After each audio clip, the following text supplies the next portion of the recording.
I'm 100 years old now, and here's exactly how I managed to stay out of a nursing home all these years. Have you ever walked into one?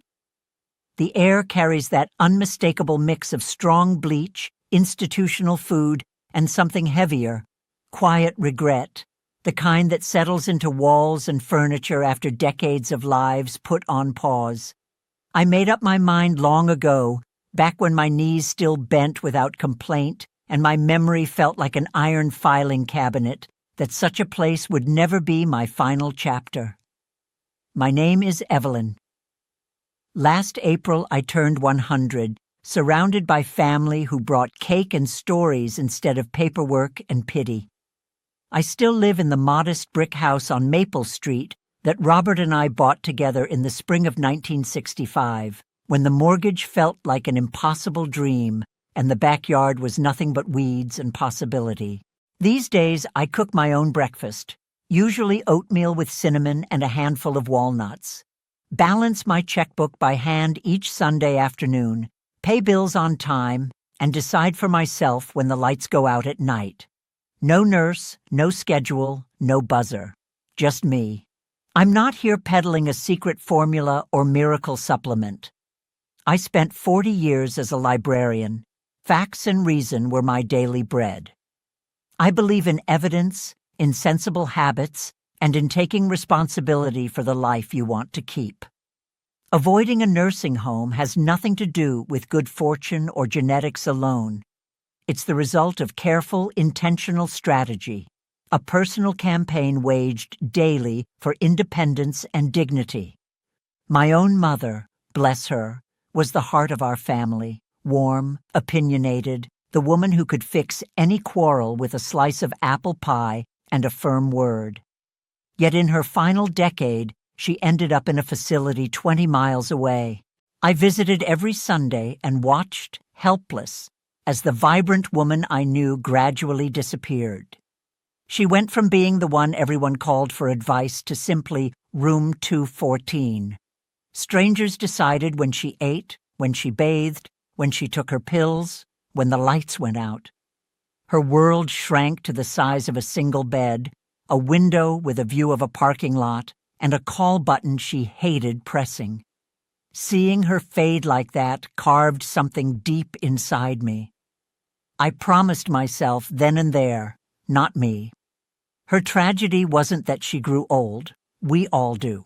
Her tragedy was assuming old age is something that merely happens to you, an unstoppable tide you must endure. I see it differently. Aging is an active verb. You can do it with purpose and grace, or you can let it erode you piece by piece. I chose purpose, so I created a plan built on 4 sturdy pillars. Why 4? Because society tiptoes around this subject as if silence will protect us. People are terrified of frailty and dependence, so they avoid the conversation altogether, and that very avoidance is what delivers so many into the very places they fear most. The first pillar is movement. I'm not talking about joining a gym at 80 or training for a senior Olympics. I'm talking about refusing to surrender to gravity every single day. The instant you decide the recliner feels better than a walk to the mailbox, you've taken the first step toward decline. The human body is designed on a simple principle: use it or lose it. I walk every morning, rain, snow, or summer heat, 3/4 of a mile around the block, sometimes twice if the birds are singing particularly well. I still plant and weed my own flower beds each spring, bending and kneeling more slowly than I once did, but still doing it myself. I carry groceries in from the car in 2 trips instead of asking for help. This isn't about vanity or proving something to the neighbors. It's about sending a daily signal to every muscle, joint, and bone. We're not finished yet. We're still here, still useful. The second pillar is the mind. Your brain isn't a family heirloom to be dusted and admired.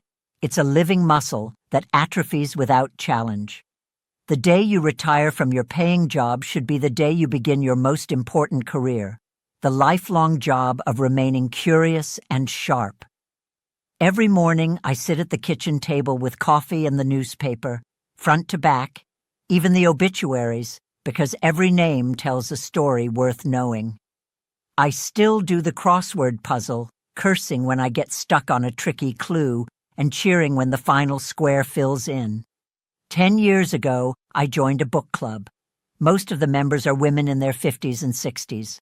We argue passionately over character motivations, plot twists, and whether the ending was earned. When you stop learning new things, forgetting accelerates. When curiosity fades, your world quietly contracts. Soon the living room becomes universe enough, the television the only window. That's a dangerous place to be. So I keep feeding my mind.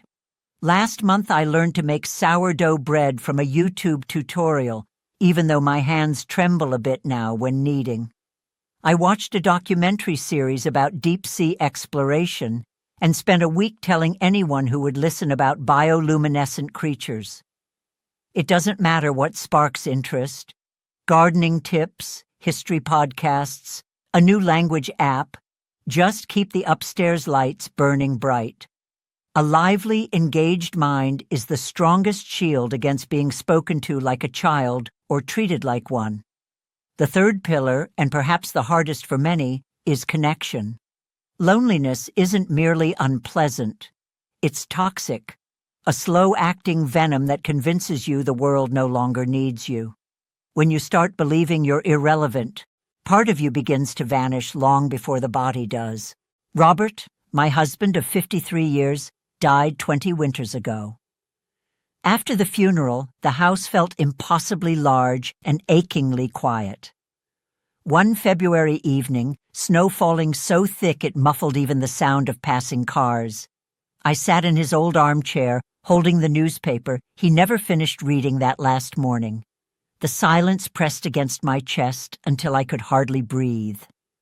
I thought about simply closing the curtains, turning off the phone, letting days blur into one another until nothing remained. But then memories rushed in like warm light. Robert bringing me armfuls of lilacs from the backyard every May, the way we'd push the kitchen table aside after dinner and slow dance to Glenn Miller on the radio, how he'd read poetry aloud to me on rainy Sunday afternoons just because he liked the sound of my laugh when he stumbled over a line. Those moments weren't erased. They were still alive in me. I decided then that loneliness would not get the last word. I made a non-negotiable rule. Every day I must have at least one real spoken conversation with another human being. No quick texts, no waves across the fence, actual words exchanged out loud. My grandson Ethan calls every Wednesday evening from college. He tells me about his philosophy seminars and girl troubles, and I tell him library ghost stories from the 1970s that still make him laugh until he snorts. On Fridays, I play bridge with 3 neighbors who've become chosen family. We drink weak tea, eat too many cookies, and argue over bids like it's the most important debate in the world.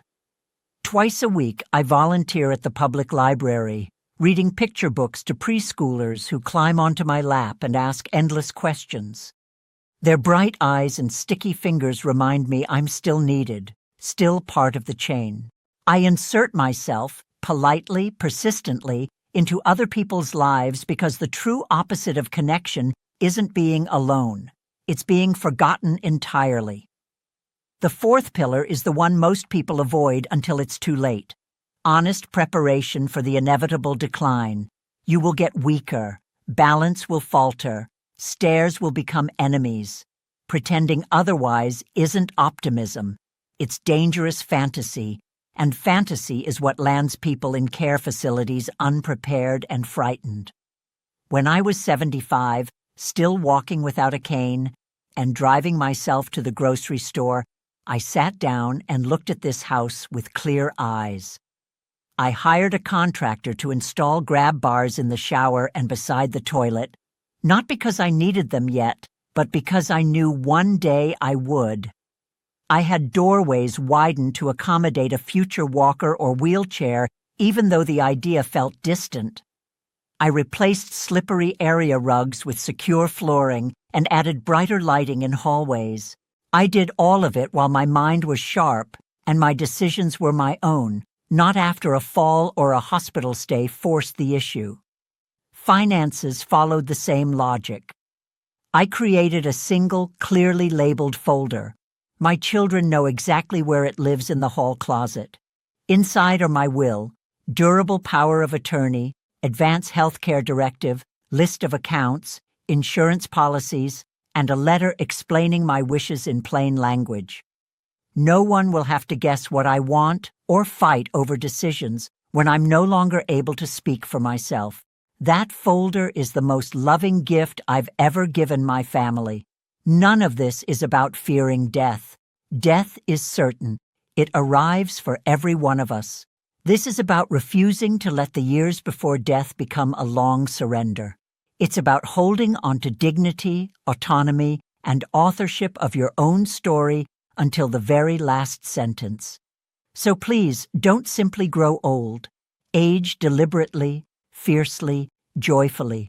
Tend your body with daily motion. Challenge your mind with fresh questions. Guard your heart against isolation with stubborn connection. And prepare, calmly, proactively, for the day strength begins to ebb. Today, I sit in my own living room, sunlight falling across the same bookshelves Robert built in 1972, surrounded by photographs, old letters, and the quiet hum of a life still fully mine. 100 years old, still here, still writing the ending on my own terms. And I can tell you with absolute certainty, every small, stubborn choice along the way was worth it.